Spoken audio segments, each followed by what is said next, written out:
Bonjour les amis, j'espère que vous allez bien. Dans cette vidéo, on va traiter de la question du Liban. On va traiter de la question des populations libanaises qui quittent le Liban et qui viennent en Afrique parce qu'il y a beaucoup de guerres chez eux. On sait tous, avec l'attaque d'Israël sur le Hezbollah au sud du Liban, mais également même à Beyrouth, au niveau de la capitale. On avait déjà beaucoup de Libanais en Afrique et cette guerre-là amène encore davantage de Libanais qui quittent le Liban pour l'Afrique. On voit également beaucoup de personnes sur la toile qui disent également ici là que pourquoi est-ce que les Libanais qui quittent le Liban ne parlent pas dans leurs voisins en Turquie, en Syrie, en Irak, en Afghanistan, mais préfèrent venir envahir l'Afrique. Et donc, beaucoup de personnes disent que ces Libanais n'ont pas le droit d'être en Afrique et qu'ils doivent quitter l'Afrique. Dans cette vidéo, je vais être clair, je vais être vraiment clair parce que vous savez que nous les Africains, on aime souvent se plaindre, on aime souvent dire que les autres viennent prendre les emplois. On aime souvent dire voilà, mais nous qui vivons ça en Europe, on est également les premiers à dire que les Blancs disent que voilà. Première des choses, il y a 4 points que je vais évoquer dans cette vidéo. Il y a 4 points que je vais évoquer dans cette vidéo et j'aimerais bien que vous m'écoutez très bien. J'aimerais bien que les Africains et même d'autres pays dans le monde m'écoutent très bien. Première des choses, le monde est un village planétaire. Ça veut dire quoi? Ça veut dire qu'aujourd'hui, nous ne nous mentons pas. Il y a des Libanais partout en Afrique. Il y a des Africains partout dans le monde, aller aux États-Unis, aller en Europe, aller même en Chine. Les Africains sont également partout. Je ne suis pas encore compter la quantité, le nombre de personnes. Aujourd'hui, on voit un Camerounais. Moi, je suis Camerounais, je suis en Belgique. Il y a des Camerounais qui sont en Allemagne. Il y a des Camerounais qui sont aux États-Unis. Il y a des Camerounais qui sont en Chine. Comme nous, les Camerounais qui sont dans leur pays ne nous veulent pas. C'est pareil également qu'un Camerounais, un Libanais par exemple, ou un Français qui est en Côte d'Ivoire, les Ivoiriens ne le veulent pas. Donc vous comprenez, comprenez une chose, c'est qu'en fait, tout le monde chasse tout le monde partout. Ça dit que la xénophobie est dans tous les points. Souvent, nous les Africains qui sont les premiers à parler de xénophobie en disant que l'étranger A, en disant que non, vous êtes xénophobes. Nous également, on fait la même chose en Afrique. Donc ça veut dire que si nous également, qui sont africains, on est accueillis à l'extérieur, on doit également accepter que dans nos pays où également les étrangers viennent. Première des choses. Voilà. Même si on a tendance à dire que quand nous on vient de chez eux, on vient se débrouiller, on fait de la merde. Quand eux ils viennent chez nous, ils ont des entreprises, ils font des choses. C'est pas de leur faute. Nous les Africains également, quand on vient en Europe, à nous de nous intégrer, à nous également de créer des entreprises. Il y a des Africains en Europe qui ont des entreprises. Il y a des Africains en Europe qui ont des entreprises marchent bien, qui ont de l'argent. Donc il ne faut pas toujours qu'on reste du point de vue négatif en disant eux ils vivent bien. Mais nous, quand on va en Europe, on vit mal. C'est pas pourquoi nous on vit mal. Pourquoi eux, quand ils viennent, ils vivent bien. Posons-nous les bonnes questions. Posons-nous également les bonnes questions. Si eux, ils vivent bien en Afrique parce qu'eux savent investir, et également parce que nos autorités en Afrique savent mieux les gérer, bon, pas mieux les gérer, bah, ils donnent ils savent comment donner la corruption à gauche, à droite, et du coup, ils peuvent investir. Donc, ça veut dire que nos autorités posent problème. Mais en soi, c'est pas eux le problème. Parce que quand on vient dans les pays européens, si nous on a besoin de créer une entreprise, on le fait de manière juste et de manière droite. Pas besoin de faire des histoires comme ça. Donc, en fait, eux, ils profitent d'un système quand ils arrivent. Donc, pour moi, d'abord, le monde est un village planétaire. Donc, pour moi, qui vit en Belgique, je ne peux pas refuser qu'un Libanais vive au Cameroun. Ça sera, je peux dire pour moi, comme. Que moi, je dis oui, tu vis la Belgique, oui, je vis en Belgique, je travaille en Belgique, et dit non, le Libanais au Cameroun, là, qui est le Cameroun? C'est, pour moi, concrètement, ça n'a pas de sens. Ça n'a aucun sens. De deux, il ne faut pas confondre le problème racial avec le problème du business. Je dis bien, ne mélangeons pas le problème racial avec le problème du business. Pourquoi? Parce que ce n'est pas la même chose. Quand on parle du problème racial, là c'est normal. Un Libanais qui vit en Afrique, qui vit au Cameroun, qui vit en Côte d'Ivoire et qui est raciste, c'est normal à un moment donné que la cour, que la justice le condamne et qui quitte le pays. Là on est normal. C'est pareil. Moi j'arrive ici en Belgique et que voilà, et que moi je suis raciste avec des blancs, je dis que ces blancs sont racistes, je suis raciste avec eux.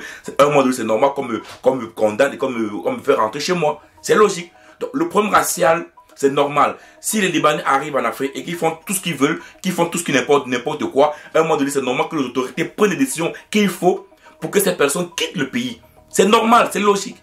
Mais ne confondez pas avec le problème du business. Mais oui, parce que je dis bien, le business est différent. Si un Libanais arrive en Côte d'Ivoire et qu'il a la possibilité, il a ses moyens financiers, il ne sait pas trop, et qu'il peut faire un business, mais il peut le faire. Les Chinois le font également partout. Les Turcs le font partout. Il y a d'autres pays, les Français le faisaient également dans d'autres pays. Donc c'est pas, ici en Europe, on voit les Pakistanais, on voit les Libanais, on voit même les Pakistanais, les Libanais, même les Indiens.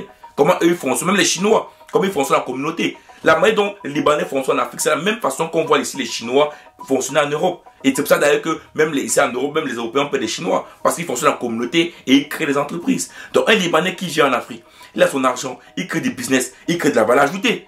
Et s'il vient avec 1 milliard de francs CFA, 2 milliards de francs CFA, il vient créer du business, il vient créer de la valeur en Côte d'Ivoire, il vient participer aux impôts. Comme nous ici, quand on travaille en Europe, c'est pareil qu'on fait. Quand tu as ton activité, tu paies les impôts, tu fais travailler les gens. Donc, pour moi, on ne peut pas mélanger l'aspect business avec l'aspect racial. Le racisme, oui, d'accord, ça c'est d'accord, dehors. Mais s'il vient faire son business de manière légale, moi je trouve qu'il n'y a aucun problème. Je dis bien, je trouve qu'il n'y a aucun problème.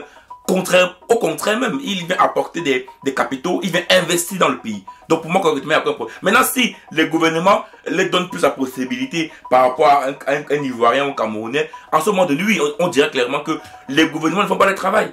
Le gouvernement ne fait pas le travail. Là, le peuple peut se lever en disant que non, j'ai vu un Libanais créer son entreprise comme ça, il est passé comme ça, mais moi, étant Ivoirien, on me bloque. Là, on est d'accord qu'il faut que le peuple se lève, il faut que le peuple dise non à ça. Mais pour que quoi? Pas pour que le Libanais n'investisse pas, mais pour que les choses soient équilibrées et justes. Voilà, pas pour que le Libanais, parce que le Libanais, lui qui vient, ou le Chinois, il profite du système. C'est le système qui est en place. Donc ça veut dire qu'à un moment donné, il faut qu'on vote des personnes au pouvoir qui vont venir mettre un système d'égalité. C'est ça le problème. Donc le problème, c'est pas le Libanais qui vient investir, non. Le problème, c'est la manière dont on les accueille, la manière dont les gouvernements leur donnent la possibilité de pouvoir investir rapidement. Peut-être parce qu'il y avait 2 milliards, il y avait 10 milliards de francs CFA, c'est beaucoup. Bon, 10 milliards, il faut qu'on fasse investir 10 milliards au pays, parce que ça permet au pays de se développer. Donc c'est d'abord ça qu'il faut comprendre. Donc ne mélangeons pas le problème du business, c'est-à-dire qu'on comprend le business avec le problème racial. Non, on n'est pas dans la même chose. Et aussi, vous savez, il y a une chose également que je voulais mentionner ici, qui je trouve très important. Très important. Ok, les Libanais sont arrivés en Afrique. On sait que dans beaucoup de pays africains, moi je suis Camerounais, à Akwa, qui est un grand quartier au Cameroun, il y a beaucoup de grands magasins, des centres commerciaux, beaucoup de supermarchés, hypermarchés, et la majorité des personnes qui dirigent ces sociétés-là sont les Libanais. Là, on les connaît. Et des fois, quand tu arrives en caisse, tu vois que c'est les Libanais. Et également, en Côte d'Ivoire, je crois que c'est pareil. En Côte d'Ivoire, je pense que c'est encore une communauté beaucoup plus élevée. Pareil au Gabon, dans beaucoup de pays africains, ils sont partout. Mais est-ce que vous pensez que ces Libanais-là sont plus que les Chinois? Est-ce que vous pensez que ces Libanais-là sont plus que les Chinois? Est-ce que vous pensez que les Chinois sont mieux que les Libanais? Est-ce que vous ne pensez pas que le peuple le plus dangereux qui va tout prendre en Afrique, c'est les Chinois que les Libanais? Parce que moi, quand je vois les gens parler du Liban, ça me fait rigoler. Ça me fait beaucoup rigoler. Ces gars-là, ils sont combien? Un petit pays comme le Liban, ils sont combien? Le danger, où il y a le vrai danger, c'est la Chine. Où il y a le vrai danger, c'est la Chine. Les Chinois arrivent jusqu'à faire même les poulaillers. Même les call-box, ils vont faire même les call-box. C'est-à-dire, les métiers qu'on se disait que là, c'est des métiers qui appartiennent au peuple, aux gens du peuple. Les Chinois vont arriver jusque-là. Ils sont venus dans nos pays, ils ont mis des machines à sous partout. Des petites machines à sous de partout. Jusqu'à ramasser les pièces. Les plus dangereux. Oh, moi, quand je vois qu'on parle des Libanais sur la toile, ça me fait rigoler. Ça me fait rigoler. C'est comme je me dis, mais les gens pensent que les Libanais font quoi par rapport aux Chinois? Les Chinois, eux, ils sont plus dangereux. Ils sont véritablement plus dangereux. Et c'est eux-mêmes qu'il faut tirer, pas les Libanais. Même si les Libanais arrivent et conduisent, et même quand on parle de racisme également, les Chinois, vous croyez qu'ils sont comment chez eux? Vous croyez que les Chinois ne sont pas racistes? Vous croyez que les Chinois également n'ont pas le comportement raciste? Donc moi je pense également ici que le problème du racisme, si on parle que racisme, c'est normal. Tu ne peux pas vivre dans un territoire chinois, libanais, et tu es raciste. Ça n'a aucun sens. Normalement, le peuple, le gouvernement, l'État, la justice doivent faire son travail. Je suis d'accord avec vous. Mais quand je parle du business, je dis bien du business, je dis bien non. Comme moi, Camerounais, je peux aller investir au Sénégal, je peux aller investir en Côte d'Ivoire, je peux aller investir aux États-Unis, je peux aller investir en Chine, je peux aller investir même en Europe, je peux aller investir à l'extérieur. Rien ne m'empêche d'investir à l'extérieur. Donc, je peux empêcher un étranger, que ce soit libanais, français, de venir investir en Afrique.